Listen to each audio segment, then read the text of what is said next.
Have you ever stopped to wonder what truly sets apart the seniors who seem to thrive well into their 80s from those who struggle with everyday tasks? It's not just about staying active or eating right. There's something deeper, something unexpected that only a small handful of older adults manage to hold on to. Only about 3% of people over 80 can still do certain simple yet powerful things that reveal a surprising strength of body and mind. These abilities quietly tell a story of resilience, sharpness, and vitality that most lose long before reaching this age. This video isn't about pushing yourself to extremes or competing with anyone else.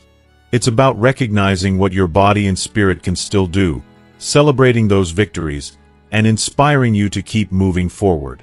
Whether you can do all of these things right now or not, the important thing is knowing that these hidden signs exist, and they're within reach. So if you're curious to find out what those 5 rare abilities are, and what they say about your health and future, stick with me. You might just discover that age really is just a number, and your best days can still be ahead. If you are not subscribed, subscribe and activate the notification bell so you don't miss any videos. If you like the topic of this video, please comment 1.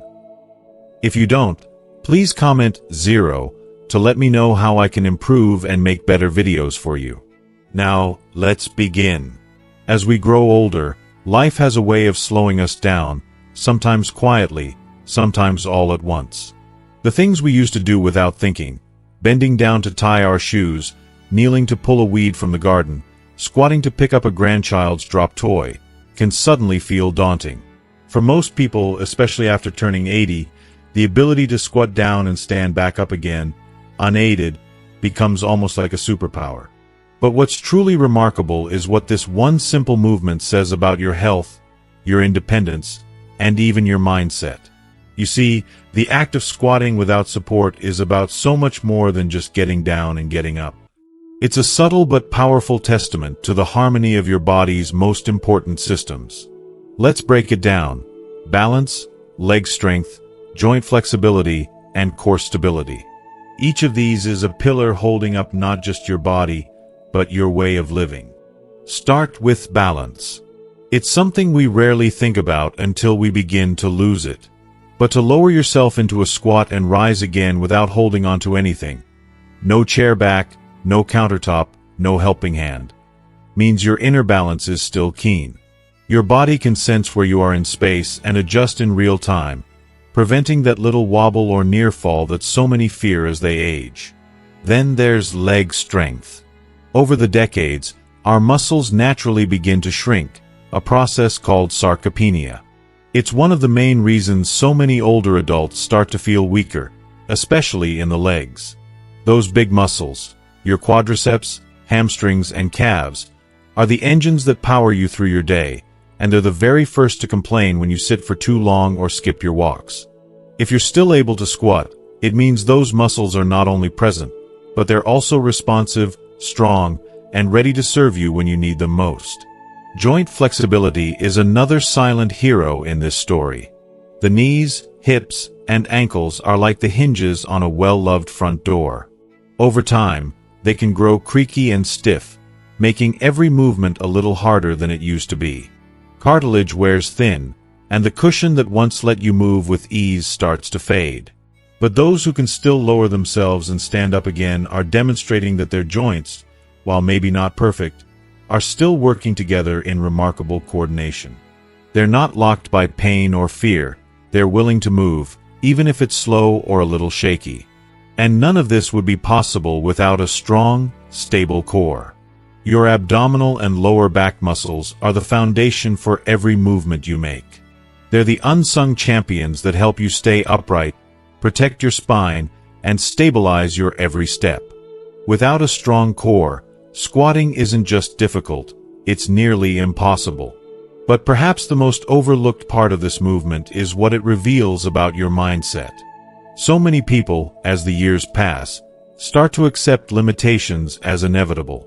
They might say, "I guess I'm just too old for that now," and settle into routines that keep them comfortable but do little to push their boundaries. Yet, the rare individuals who can still squat down and stand back up have refused, in some quiet but profound way, to give in to that mentality. They believe, even if only subconsciously, that movement is still possible, that progress is still achievable, and that their body is still an ally rather than an obstacle. I'm reminded of my old friend Harold. Now, Harold isn't the type to boast about his abilities or tell tall tales. He's an unassuming man with a gentle voice and the kind of slow, steady patience that only comes from living through a lifetime of changes. At 83, Harold still gets out on the lake to fish every chance he gets. He rises early, packs his gear, and walks down to the water's edge with that familiar, easy stride. But what struck me one morning wasn't his stamina or his skill with a fishing rod. It was watching him kneel at the lakeshore to untangle a stubborn line, then spring back up without a groan, without a wobble, and any help. No cane, no support, just a smooth, practiced motion. It looked so effortless that I almost didn't notice, but for a man his age, it was something extraordinary. Later, as we sat in the boat, I asked him how he managed to stay so agile. Harold just smiled and shrugged. I make sure to get down on the ground every day, even if I don't have a reason, he told me. If you forget how to get back up, one day you won't be able to. It's a simple philosophy, but it's one that served him well. He's made it a habit, not a test. Not a show for anyone else, just a private promise to himself that he won't let go of the basics without a fight. There's a certain wisdom in that approach. Every time Harold squats down, he's not just working his muscles and joints, he's sending himself a message: I'm not done yet. That belief, that tiny act of defiance against the passage of time, keeps him engaged with the world around him. It's not about bravado. It's not about proving something to others. It's about honoring the body he's been given and the life he still wants to live. For most seniors, the challenges are real. Muscle weakness and joint stiffness with age are as certain as the sunrise. The first signs are subtle: a little more hesitation before bending, a hand reaching for something sturdy, a slight grimace when standing up from a low seat. It's easy to chalk it up to just getting old, and for many, it marks the beginning of a slow retreat from the activities that once brought joy and purpose. But the body is resilient. It responds to use, to challenge, and to intention. Every day that you practice getting up and down, even if it's from a chair, even if it's slow, even if you need a little help at first, you are quietly building a foundation of strength and confidence. Over time, that persistence can transform a struggle into a habit, and a habit into an ability that carries you through the years. There are practical reasons why squatting is so important. It's not just about fitness, it's about independence. Being able to get down to the floor and rise again without help means you're far less likely to need assistance for basic daily tasks. You can pick up dropped items, get into and out of the bathtub safely, even garden or play with your grandchildren on their level. More importantly, it means you're at a lower risk for falls, the #1 cause of injury for older adults. It also helps with things most people don't think about, like digestion and circulation. When you can move freely, your intestines and blood vessels benefit, too. You're less likely to struggle with constipation, and your heart and lungs get a little workout every time you move. Even your bones become denser with regular weight-bearing activity, fighting off the effects of osteoporosis. If you are still watching this video and find these lessons useful, please comment 1 below to let me know that you are still here with me. But beyond all the physical benefits, the act of squatting remains a deeply psychological milestone. It signals a mindset of mobility, a refusal to accept unnecessary limits. People like Harold aren't just physically active, they're mentally committed to staying that way. They move more because they believe they can, and that belief becomes a self-fulfilling prophecy. It keeps them going when others might slow down. So if you're among the rare few who can still lower yourself into a squat and rise again, even if it's a little slower than it used to be, take a moment to appreciate what that means. You have preserved a synergy between mind and body that many lose along the way. You've held onto your independence, your dignity, and your sense of agency in a world that too often tells older adults to sit down and stay put. And if you're not there yet, don't lose heart. Every attempt matters. Every small improvement is a victory worth celebrating. Your body listens to your intentions. With patience, practice, and a bit of stubborn hope, new strength can always be found, even in the 8th or 9th decade of life. That's the quiet power behind squatting without support. It's not just an exercise. It's a declaration. You're still here, still moving, still writing new chapters, no matter how many birthdays you've celebrated. And that, perhaps, is the greatest triumph of all. There's something remarkable about the human mind that so often goes unnoticed in the hustle and bustle of daily life. When we're young, curiosity seems to come as naturally as breathing. Children question everything, tugging at sleeves to ask why and how, their eyes wide with wonder at the world around them.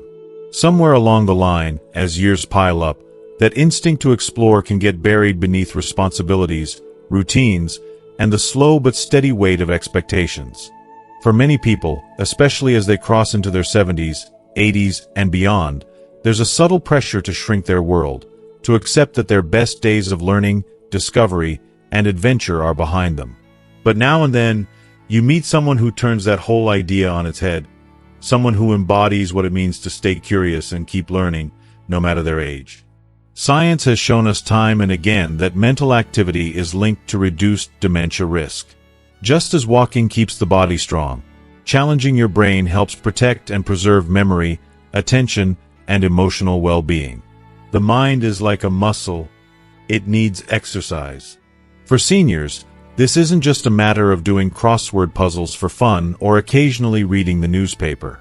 It's about actively seeking out new experiences, learning new skills, and pushing past the comfort zone, even when it feels awkward or uncertain. This kind of mental activity does more than just keep dementia at bay. It adds color, purpose, and richness to every day. It means that, instead of watching the world get smaller, you continue to expand your horizons. Of course, staying mentally active as you age requires something more than discipline. It demands a rare combination of courage and humility. Courage, because it's never easy to admit you don't know something, especially when you've spent a lifetime building up knowledge and expertise. Humility, because becoming a beginner again means accepting mistakes, embracing frustration, and laughing at yourself from time to time. Our culture often glorifies the idea of the wise elder, someone who dispenses advice and knows all the answers. But the truth is, the wisest people I've ever met are the ones who never stop asking questions. I'll never forget meeting Judith at a local community center. She was 84 years old, a retired librarian with silver hair, lively blue eyes, and an infectious laugh. Judith had come to sign up for an 8-week class on how to play the ukulele. Most of the students were children and young parents, but there was Judith, sitting right up front with her notepad, ready to soak up every bit of instruction. When I asked her what brought her there, she just grinned and said, "I always loved music, but life was busy. Now I've got the time, and I'm tired of letting fear decide what I try." Watching Judith was a lesson in itself. The first few classes were tough for her. Her fingers, not as nimble as they once were, struggled to find the right chords. She'd occasionally get lost in the music or drop her pick, but she never let it stop her. She asked questions, practiced at home, and even invited her grandchildren over for a weekend jam session. Week by week, her confidence grew. By the end of the course, Judith could play a simple tune, nothing fancy, but filled with so much pride and joy that it made everyone in the room smile. What struck me most wasn't her musical progress, but her attitude. Judith didn't care about being perfect. She was more interested in the thrill of the new, the joy of trying, the laughter that came with each missed note. She'd say, "I feel young when I'm learning something new.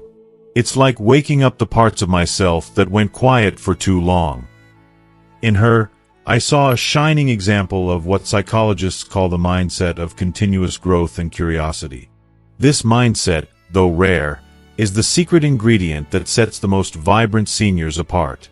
Judith made it a point to learn something new every year. Sometimes it was small, like trying a new recipe or joining a book club. Other times, it was bigger, like learning to use her first smartphone so she could FaceTime with family across the country. Each new adventure brought its frustrations, but also a deep sense of satisfaction. For Judith, and many like her, curiosity was a way of life. Many studies have shown that adults who keep learning have better emotional resilience, lower rates of depression, and a much higher sense of purpose. When you commit to being a lifelong learner, you're not just sharpening your memory. You're telling yourself and the world that you still have a role to play, a reason to get up in the morning, and something valuable to offer. It's easy to fall into the trap of routine, to let the comfort of what you know become a cage. But the seniors who resist that temptation, who read new books, take up new hobbies, or even just stay interested in the world's changes, are the ones who seem to radiate an energy that belies their age. For many, the biggest hurdle isn't ability, but self-doubt. It's that little voice that says, "You're too old for this," or "What will people think if you fail?" The truth is, there's a special kind of bravery in being a beginner at any age, but especially in your later years. Every new skill, every fresh question, every small risk is a quiet act of rebellion against the notion that life is winding down. Each time you ask a question or try something new, you are declaring that your story isn't finished. You're still writing new chapters. What makes the difference is rarely talent or intelligence. It's the willingness to be open, to be vulnerable, and to embrace the sometimes messy process of learning. Judith told me once, "People my age like to talk about the past. I love my memories, but I also love not knowing what tomorrow will bring." That spirit is infectious. When you surround yourself with people who are curious, who laugh at mistakes and celebrate small victories, it becomes easier to keep that spark alive in yourself. So how does one cultivate this mindset of continuous growth and curiosity? Start small. Maybe it's reading a magazine article about a subject you know nothing about. Maybe it's signing up for a beginner's art class, or watching a documentary about a faraway country.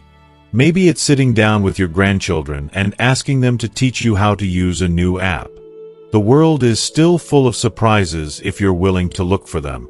Don't be afraid to stumble. The people who laugh at their own mistakes, who ask for help when they need it, and who take joy in the process rather than the result, are the ones who seem to age backwards.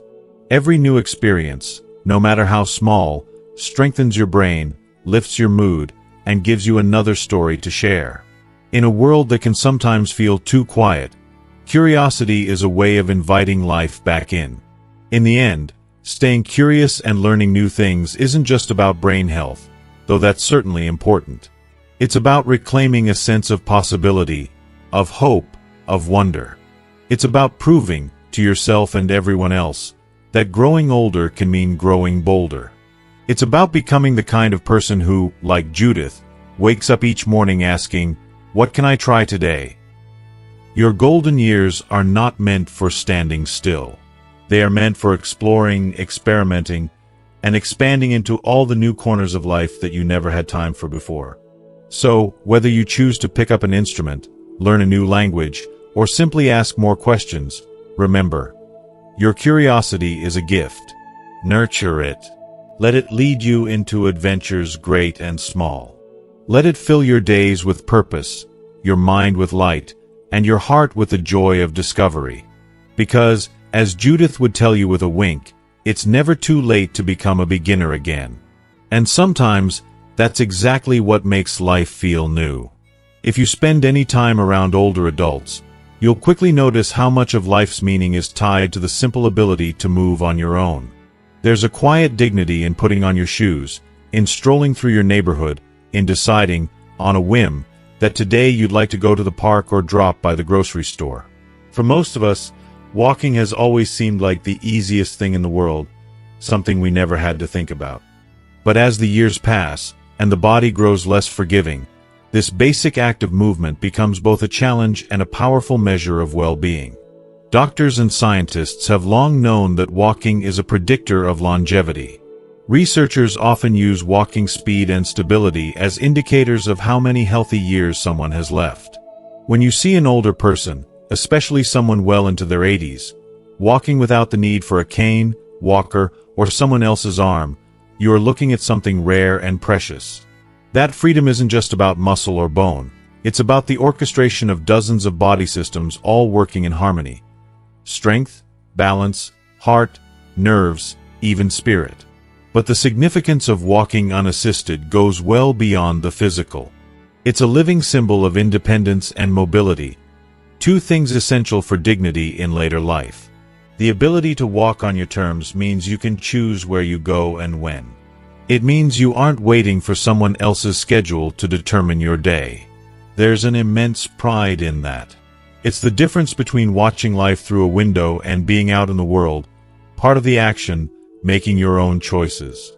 Every step is an act of autonomy, and with it comes a sense of self-worth that nothing else can replace. I'm reminded of Walter, a man I met in a small Midwestern town, who has quietly inspired everyone on his street for years. Walter is 85, a wiry man with a gentle smile and eyes that twinkle when he talks about his favorite books. He lives just 2 blocks from the public library, and every morning, rain or shine, he slips on his old leather shoes, grabs his cloth tote bag, and walks those blocks, sometimes humming softly to himself. He could ask his daughter for a ride, or even order books online, but to Walter, the act of walking is about so much more than transportation. When I walk to the library, he told me, I feel like I'm still part of the world. I'm not just watching it go by. If you are still watching this video and find these lessons useful, please comment 2 below to let me know that you are still here with me. What most people don't see is the effort that goes into each one of those walks. Walter's knees ache, especially in the winter, and his back sometimes protests before he even leaves the house. He moves a little slower than he used to, and there are days when the wind seems to blow right through him. But there's a stubborn determination in the way he keeps going, a kind of inner promise that aches and pains will not define his boundaries. He plans his route with care, knows where every curb and crack in the sidewalk is, and never lets a bad day stop him from trying again the next. Mental determination to overcome aches and pains is a trait you'll find in so many seniors who still walk without help. It's easy, when your body is tired or stiff, to give in to the temptation to stay seated, to let someone else bring things to you, or to put off an errand until tomorrow. But for people like Walter, walking is about so much more than getting from point A to point B. It's a daily victory, a reminder that, even as time marches on, they are still moving forward, still engaged with life. For many older adults, losing the ability to walk unassisted feels like losing a piece of themselves. It can mark the start of dependency, of waiting for rides, of missing out on spontaneous visits and cherished routines. That's why, for those who can still do it, each walk becomes almost sacred. It's a celebration of resilience, of all the small, daily choices that add up to health and happiness over the decades. It's not just luck. It's a reflection of years spent stretching, staying active, eating wisely, and listening to the body's signals. It's the fruit of countless moments when the easy choice would have been to sit still, but the brave choice was to keep going. There's also an emotional freedom that comes with independent walking. You can step outside whenever you want and feel the sun on your face, breathe in the morning air, stop to chat with a neighbor, or simply enjoy the rhythm of your footsteps. These little freedoms are often taken for granted when we're young, but in older age, they become treasures, small proofs that you are still in charge of your own life. And let's not forget the mental boost. Every time you lace up your shoes and head out the door, you send your brain the message that you're still active, still vital, still participating in the world around you. That sense of engagement is fuel for the mind and soul. For many, walking provides a chance to think, to remember, to notice the changing seasons, and to reconnect with themselves. Of course, some days will be harder than others. The weather might be rough, or your joints might feel uncooperative. You might feel like staying in, and that's okay too. Rest is also important. But the important thing is the commitment, the habit of trying, and the refusal to give up on movement as long as it's possible. So, if you're one of the few who can still walk without assistance, even if it's just down the hallway or out to the mailbox, recognize how extraordinary that is. You are carrying with you the results of a lifetime of care and persistence. And even if you're working your way back from illness or injury, every step you take, every moment you stand tall and move forward, is a quiet act of courage. Walter's story reminds us that sometimes the greatest adventures are found in the routines we protect and the choices we make day after day. His daily walks to the library aren't just about books. They're about dignity, freedom, and the unspoken promise that life is meant to be lived, one step at a time. For every senior who's still walking independently, you are not just moving. You are inspiring those around you to believe that age is not the end of the story, but the beginning of a new chapter, written by your own 2 feet. It's funny how the world seems to expect us to stop learning new things after a certain age, as if curiosity has an expiration date. But if there's one truth that stands above all the myths about aging, it's this. The brain is always capable of growth, brain plasticity, no matter how many years we've walked this earth. Some of the most inspiring stories come from those who, well into their 70s, 80s, or beyond, decide to pick up a new skill, take on unfamiliar technology, or dive into a fresh passion with the wide-eyed wonder of a child. We live in an age where the world changes faster than ever, especially when it comes to technology. For many seniors, the thought of learning new digital tools, like tablets, smartphones, or video calls, can feel overwhelming, maybe even a little intimidating. The menus, the passwords, the tiny buttons, it all seems designed for younger, quicker minds. But the truth is, learning to use these tools isn't just about convenience. It's about staying connected, keeping your mind active, and proving to yourself that you can adapt and thrive, no matter how old you are. That brings to mind Margaret, a neighbor whose story always brings a smile to my face.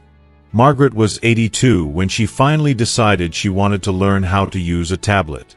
Her motivation was simple and deeply human. She missed her family. Her grandchildren had moved across the country, and phone calls, while nice, didn't feel like enough. Margaret wanted to see their faces, share photos, and maybe, just maybe, try her hand at sending an email or two. She started slowly, sitting down with her daughter once a week to practice the basics. There were moments of real frustration, passwords forgotten, screens that froze, mysterious pop-ups that made no sense at all. Margaret would sometimes joke that her tablet was too smart for its good. But she kept at it. She took notes, asked questions, and laughed at her own mistakes. Week by week, things got easier. She learned how to email, how to video chat, and how to browse the web for new recipes and knitting patterns. The day she joined a family Zoom call all by herself, you would have thought she'd climbed Mount Everest. Her smile was that wide. What Margaret may not have realized is that, in teaching herself these new digital skills, she was giving her brain a profound gift. Scientists call it plasticity, the brain's ability to form new connections and pathways, even late in life. Each time she tried something new, each time she solved a little problem on her tablet, Margaret's brain was getting stronger and more adaptable. And with every email she sent, every photo she received, she felt a sense of purpose, a reason to look forward, to engage, to belong. It's not just about the mechanics of learning, though. There's something deeply psychological about ongoing growth. Every time a senior like Margaret learns a new skill, they're sending themselves a powerful message: I am not finished. This kind of mindset, the willingness to be a beginner, to ask questions, to risk looking silly, keeps the spirit lively and resilient. It pushes back against the cultural script that says older adults should settle into routines, stop trying, and make way for the younger generation. The psychological benefits of ongoing learning are enormous. There's a renewed sense of self-esteem that comes from mastering something new, even something small. There's pride in keeping up with the times, in surprising your children and grandchildren with your adaptability. There's joy in discovering that your brain, like your body, can still stretch, still grow, still find new paths. Ongoing learning is one of the best antidotes to loneliness, boredom, and the slow drift toward isolation that can sometimes come with age. It's a way to stay connected to the world and yourself. It's also a wonderful way to build new bridges with loved ones. Margaret's relationship with her grandkids deepened in unexpected ways.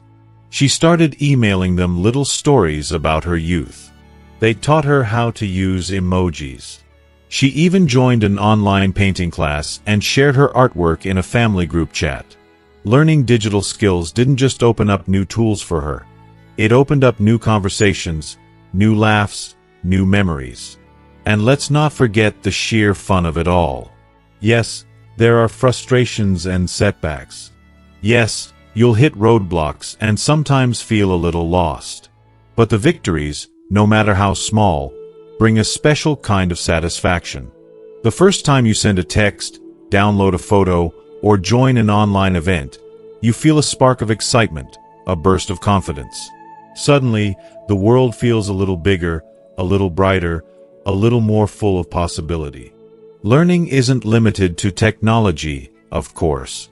Maybe you try a new recipe, take up a musical instrument, or learn to paint or garden. Maybe you join a book club, start writing your memoirs, or volunteer to teach others. Every new experience is another thread in the rich tapestry of life, another way of reminding yourself that the story isn't over yet. It's easy to underestimate the impact these small acts of learning can have. But ask anyone who's taken on a new challenge after 80, and they'll tell you, it changes you. It changes the way you see yourself, the way you greet each day, the way you dream about the future. It keeps you looking forward, not back. It fills your days with meaning, your heart with hope, and your mind with life. So if you're reading this and thinking, maybe I could try something new, too, take it as a sign. Start small. Ask for help when you need it. Celebrate your progress and don't be afraid to make mistakes. Remember Margaret, grinning ear to ear on that family Zoom call, and know that it's never too late. Not to learn, not to grow, not to surprise yourself and everyone else. Because ongoing learning isn't just about keeping up. It's about keeping on, keeping your mind open, your heart engaged, and your spirit young. And that, more than anything, is what makes life worth living, no matter how many birthdays you've celebrated. As we move deeper into our later years, one of the most surprising truths to emerge isn't about the body at all. It's about the heart and spirit. After a lifetime of giving, caretaking, and keeping the peace, many older adults find themselves confronting a lesson that is both liberating and challenging: the art of setting personal boundaries. For most of our lives, especially in American culture, we are quietly encouraged to put others first. The good mother, the helpful grandparent, the always available friend. These roles shape how we see ourselves and how others see us. But the healthiest, happiest seniors I've met are those who discover, often for the first time, the freedom and power of emotional independence. If you are still watching this video and find these lessons useful, please comment 3 below to let me know that you are still here with me. True emotional independence is built on the courage to say no. It's about acknowledging your own needs, your own rhythms, and your right to make choices that protect your well-being. This is not an easy shift. For decades, you might have said yes to every family request, hosted every holiday dinner, or rearranged your plans so someone else wouldn't be inconvenienced. But with age comes wisdom, and for some, a quiet but resolute willingness to choose themselves, at least some of the time. There's a particular cultural weight in America around the idea of the selfless elder. We're taught to admire the grandparent who never complains, who always shows up, who sacrifices rest and comfort to keep the family humming along. It's a beautiful image in some ways, but it can also be a heavy burden. Over time, always saying yes can lead to fatigue, resentment, and even a sense of invisibility. The act of setting boundaries, by contrast, requires a gentle but firm refusal to be everything to everyone. It's not about becoming selfish. It's about recognizing your right to peace, to rest, to choose how you spend your days.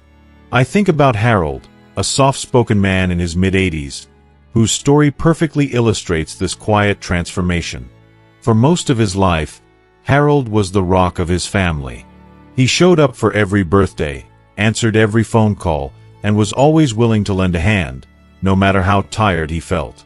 But as he grew older, he began to notice that his energy didn't go as far as it once had.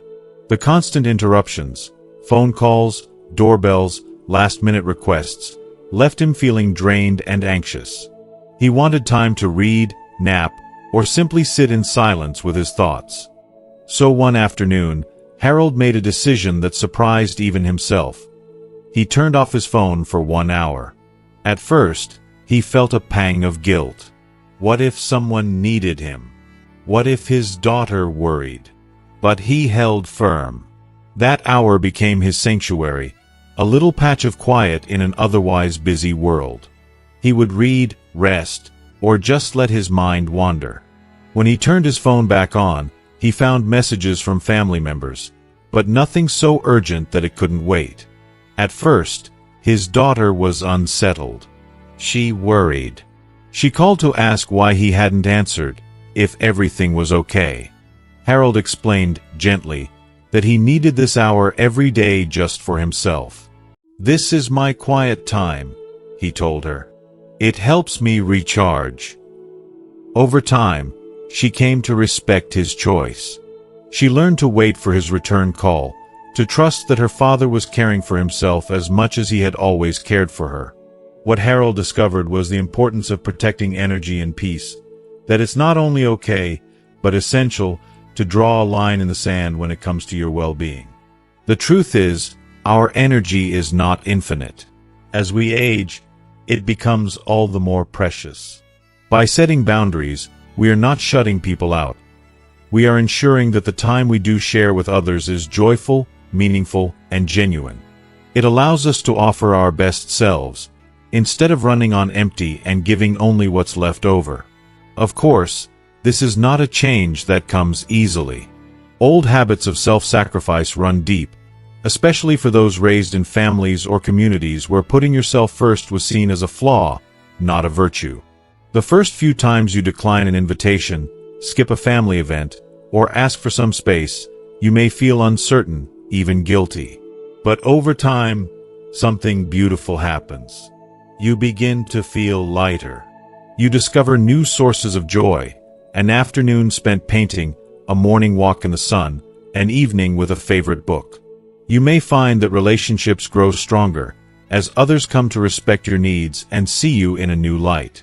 Setting personal boundaries is not about closing the door on the world. It's about reclaiming your right to choose how you spend your time, to protect your peace, and to honor the person you have become. It means saying yes to yourself, sometimes for the first time in your life. It means understanding that your value does not depend on constant selflessness or endless availability. It means that the final chapters of your story can be written with your voice, in your style, with your priorities at the center. So, if you find yourself yearning for a little more space, a little more quiet, a little more control over your days, permit yourself. Like Harold, you may discover that the world doesn't end if you turn off the phone for an hour. Your loved ones may need time to adjust, but in the end, they will come to see your boundaries as a sign of strength, not distance, but self-respect. The greatest gift you can give yourself in these years is not just the freedom to say no, but the courage to mean it. In doing so, you give yourself and everyone who loves you the chance to know the real you. A person who has lived, learned, and finally understands that peace, like health, is something worth protecting. Reaching this season of life is no small feat, and the journey we take, each with our joys and heartaches, deserves to be celebrated. As I reflect on the stories and insights we've shared today, I am reminded that aging is far from a slow retreat. It's often a powerful unfolding. The simple acts we sometimes take for granted, squatting down to tie a shoe, walking to the library, saying no when we need to, can become the clearest signs of the strength and spirit still alive within us. We are more than just survivors of time. We are still learners, explorers, and writers of new chapters, no matter how many years are behind us. If there's one lesson to take away, it's this: it's never too late to surprise yourself. Every attempt to learn something new, every effort to protect your peace, every small step you take on your own is a quiet victory. No rulebook says life after 80 can't be vibrant, curious, or even a little bit rebellious. It's those moments of growth and courage that make these years truly meaningful. I'd love to hear from you. What resonated with you most in today's video? Have you learned something new recently, or set a boundary that brought you peace? Please share your stories in the comments below. Your words are a gift to this community and inspire all of us to keep reaching forward. And if you found value here today, please like, subscribe, and share this channel with friends. Your support helps us keep creating uplifting, practical content for people just like you.